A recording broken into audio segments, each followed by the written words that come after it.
Tank को वो पाकिस्तान की मलकियत, पाकिस्तान का असासा वो जाहिर करके पाकिस्तान के खिलाफ प्रोपेगेंडा कर रहे हैं, वो रशियन मेड टैंक है। और वो रशियन मेड जो टैंक है वो अफगानिस्तान के पास है, वो पाकिस्तान के पास नहीं। और चौकियां छोड़कर भागने की जो वीडियोस हैं वो भी आप सोशल मीडिया पे देख सकते हैं। लेकिन ये जो प्रोपेगेंडा है, ये प्रोपेगेंडा सिर्फ अफगानिस्तान नहीं कर रहा, ये प्रोपेगेंडा पाकिस्तान तहरीक इंसाफ भी कर रही है। जो मुखालफिन है 26वीं आईनी तरमीम के, उनको जज साहबान ने उड़ा के रख दिया। आज़ाद डिजिटल के साथ मैं हूं इमरान वसीम। नाज़रीन, आज के प्रोग्राम की जो खबरें हैं उनकी तफसीलात आपकी खिदमत में पेश करने से पहले एक सवाल है। एक सवाल मैं अपने प्रोग्राम के आगाज़ में आप नाजरीन के सामने छोड़े जा रहा हूं। उस सवाल का जवाब आपने कमेंट बॉक्स में देना है। सवाल नाजरीन ये है कि जो मिस्र के शहर शर्म उल शेख में जो अमन से मुतल्लिक एक तकरीब का इनेकाद किया गया, उस तकरीब को आपने भी पाकिस्तान के मीडिया पे, इंटरनेशनल मीडिया पे देखा होगा कि जब अमेरिकन प्रेसिडेंट ट्रंप खिताब कर रहे थे, अपना खिताब उन्होंने रोक के पाकिस्तान के वज़ीर आज़म शहबाज शरीफ और फील्ड मार्शल आसिम मुनीर की तारीफ की गई सदर ट्रंप की जानिब से। ना सिर्फ तारीफ की गई बल्कि सदर ट्रंप ने अपना खिताब रोक के अपना माइक वज़ीर आज़म शहबाज शरीफ के हवाले किया और पाकिस्तान के वज़ीर आज़म को ये ऑनर देते हुए, ये इज्जत देते हुए कहा कि आप आए, मेरी जगह पे आप आके खिताब करें। अब ये जो सदर ट्रंप की तरफ से अपना माइक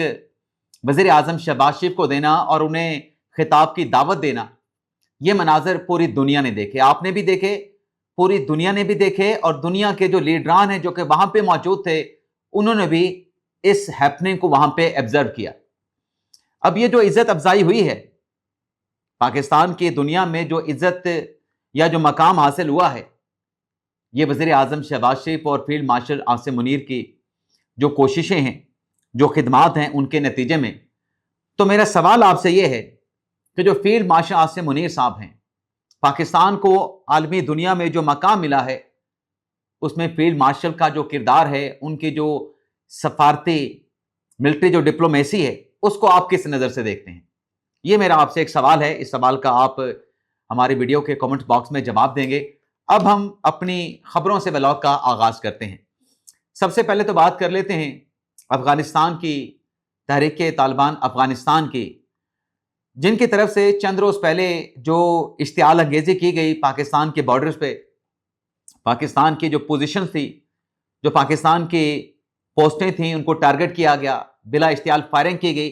जिसका पाकिस्तान की अफवाज ने अफगान फोर्सेस को, तहरीक तालिबान अफगानिस्तान को भरपूर जवाब दिया। अब उसके बाद आप ये जानते हैं कि अफगानिस्तान की तरफ से सीज फायर का रिक्वेस्ट किया गया, कुछ दोस्त ममालिक को भी इस मामले में, इस तनाज़े में शामिल किया गया। अब वो एपिसोड जो था उसके इख्तिताम के बाद अब अफगानिस्तान की तरफ से एक मर्तबा फिर आज जो चमन बॉर्डर है, चमन बोल्दक जो बॉर्डर है, वहां पर एक मर्तबा फिर आज इश्तियाल अंगेजी की गई। ना सिर्फ इश्तियाल अंगेजी की गई बल्कि जो बाबे दोस्ती है चमन बॉर्डर पे, उसको भी अफगानिस्तान की तरफ से तालिबान ने हमला करके उसको तबाह कर दिया, उसको गिरा दिया। और आम जो शहरी थे उनको भी टारगेट किया गया, वो भी इस बिला इश्तियाल फायरिंग के जद में आए हैं। लेकिन इसका जो पाकिस्तान ने जवाब दिया, जो दुश्मन की तोपें थी या जो भी असलहा वो इस्तेमाल कर रहे थे, जो टैंक वो इस्तेमाल कर रहे थे, पाकिस्तान की अफवाज ने भरपूर उसका जवाब देके उनकी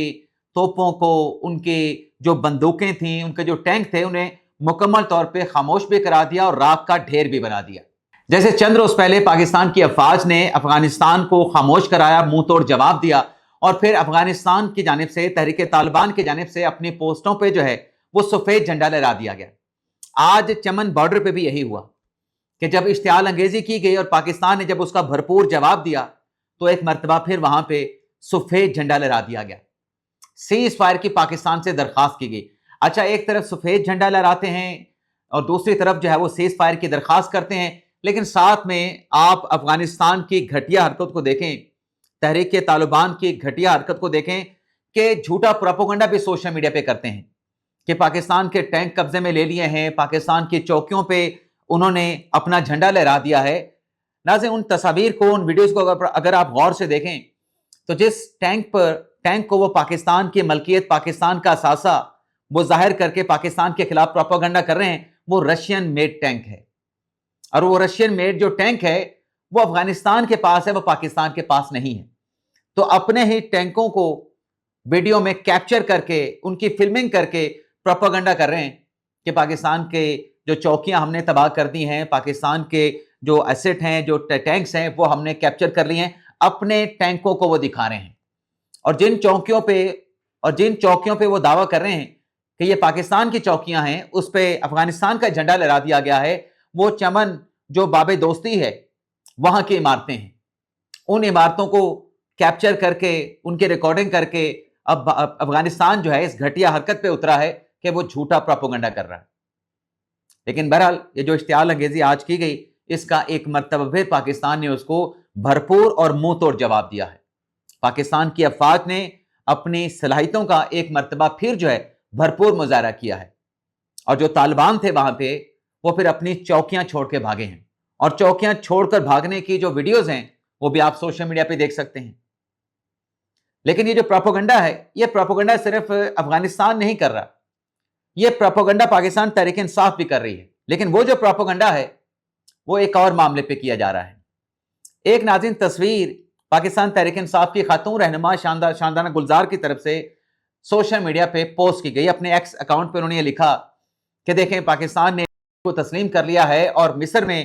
پاکستانی وزیر اعظم نیتن یاہو کے ساتھ ملاقات کر رہے ہیں، ان کے ساتھ مصافحہ، ان کے ساتھ سلام کر رہے ہیں، ہاتھ ملا رہے ہیں۔ ناظرین یہ سفید جھوٹ اور پروپیگنڈا ہے۔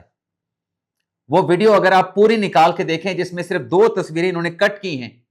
جس میں ایک تو شہباز شریف صاحب واضح نظر آ رہے ہیں، اور دوسرا جو شخص ہے جو ہاتھ ملا رہا ہے، مصافحہ کر رہا ہے وزیر اعظم شہباز شریف کے ساتھ، اس کا صرف بیک سائڈ نظر آ رہی ہے، اور بیک سائڈ سے بظاہر ایسا لگتا ہے کہ شاید یہ اسرائیلی وزیر اعظم نیتن یاہو ہے۔ لیکن اگر آپ وہ ویڈیو نکال کے دیکھیں، یہ بات بالکل ٹھیک ہے کہ وزیر اعظم مصر کے دورے پہ گئے تھے، یہ پہلے والا مصر کا دورہ ہے، لیکن وہ جو مصافحہ کر رہے ہیں وہ آرمینیا کے پریزیڈنٹ کے ساتھ مصافحہ کر رہے ہیں۔ آرمینیا کے جو پریزیڈنٹ ہیں ان کی چھوٹی چھوٹی جو ہے وہ داڑھی بھی ہے، بیئر بھی ہے، اور مسٹیچز بھی ہیں، اور آرمینیا کے جو پریزیڈنٹ ہیں وہ ایک ٹیبل کے اوپر کھڑے ہیں جہاں پہ آذربائیجان کے جو صدر ہیں وہ بھی وہاں پہ موجود ہیں۔ اب آذربائیجان اور آرمینیا کا آپس میں جو پیچ اپ کروایا گیا، جو ان کی آپس میں سیز فائر جو صلح کروائی گئی،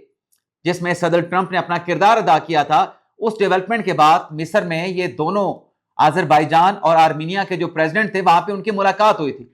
وہ ایک ٹیبل پہ کھڑے ہو کے ڈسکس کر رہے تھے، وہاں پہ وزیر اعظم شہباز شریف بھی چلے گئے اور آرمینیا کے صدر کے ساتھ وہاں پہ جا کے مصافحہ کرتے ہیں، لیکن اس کو ایک تصویر میں کیپچر کر کے اس کو کراپ کر کے یہ پروپیگنڈا کیا گیا شاندانہ گلزار کی طرف سے، تحریک انصاف کی خاتون رہنما کی طرف سے، کہ یہ نیتن یاہو ہیں۔ تو آپ دیکھ لیں، صرف افغانستان پروپیگنڈا نہیں کر رہا، جس قسم کا جھوٹا پروپیگنڈا تحریک طالبان افغانستان کے لوگ کر رہے ہیں، تحریک طالبان کی حکومت کر رہی ہے، اس قسم کا پروپیگنڈا جس کا نہ سر ہے نہ پیر ہے، اور پاکستان پہ الزام لگانا کہ پاکستان نے اسرائیل کو تسلیم کر لیا ہے، یہ جو جھوٹ پھیلایا جاتا ہے، فیک نیوز پھیلائی جاتی ہے۔ اب آپ دیکھیں کہ جو تحریک لبیک نے جو احتجاج کیا، ان کے احتجاج کو جیسے ختم کیا گیا، آپریشن وہاں پہ جو ہوا، جو کریک ڈاؤن کیا گیا، اس آپریشن سے متعلق بھی فیک نیوز جو ہے وہ پھیلائی گئی سوشل میڈیا پہ۔ ان کے خلاف حکومت پاکستان نے ایکشن لینے کا فیصلہ کیا ہے کہ یہ جو تحریک لبیک کے لوگ جو جھوٹا پروپیگنڈا اور فیک نیوز جو ہے وہ سوشل میڈیا پہ سپریڈ کرتے رہے، وائرل کرتے رہے، ان کے خلاف کارروائی ہوگی۔ لیکن یہاں پہ جو شاندانہ گلزار صاحبہ ہیں، وہ تو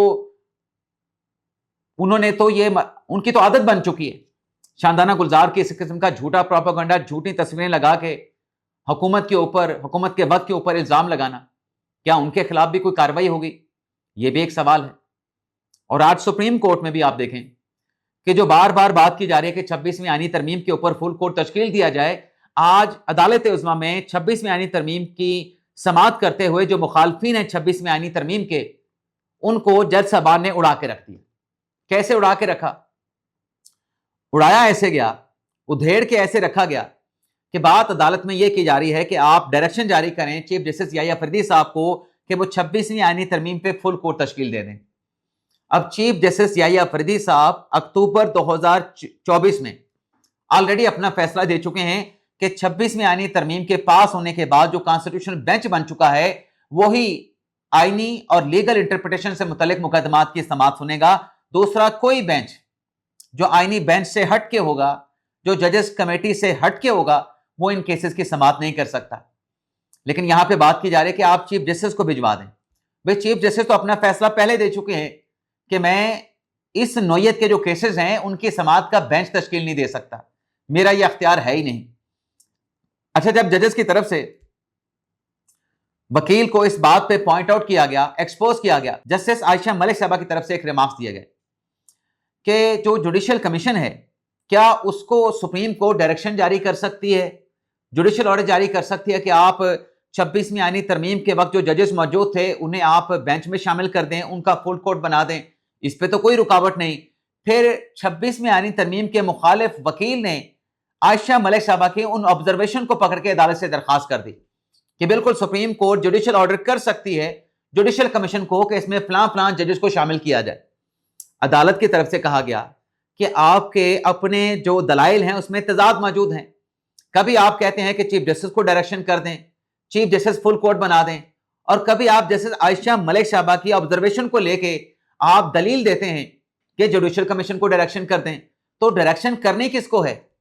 और जो डायरेक्शन की जो आप बार बार बात करते हैं कि हम जुडिशियल ऑर्डर जारी कर दें, तो जुडिशियल ऑर्डर के लिए भी जो जजेस होते हैं वो आइन के तहत बनते हैं, और जजेस जो है वो आइन के पाबंद होते हैं, आइन के दिफा का उन्होंने हल्फ उठाया होता है। तो जुडिशियल ऑर्डर जो हमने जारी करना है, उस जुडिशियल ऑर्डर की बेस क्या होगी? क्या कॉन्स्टिट्यूशन के अंदर रह के हम ऑर्डर करेंगे? जजेस की तरफ से कहा गया कि अगर हम कोई ऐसा ऑर्डर जारी करते हैं जो आइन के मुनाफी होगा, तो क्या हम आर्टिकल 175 की वायलेशन नहीं कर रहे होंगे?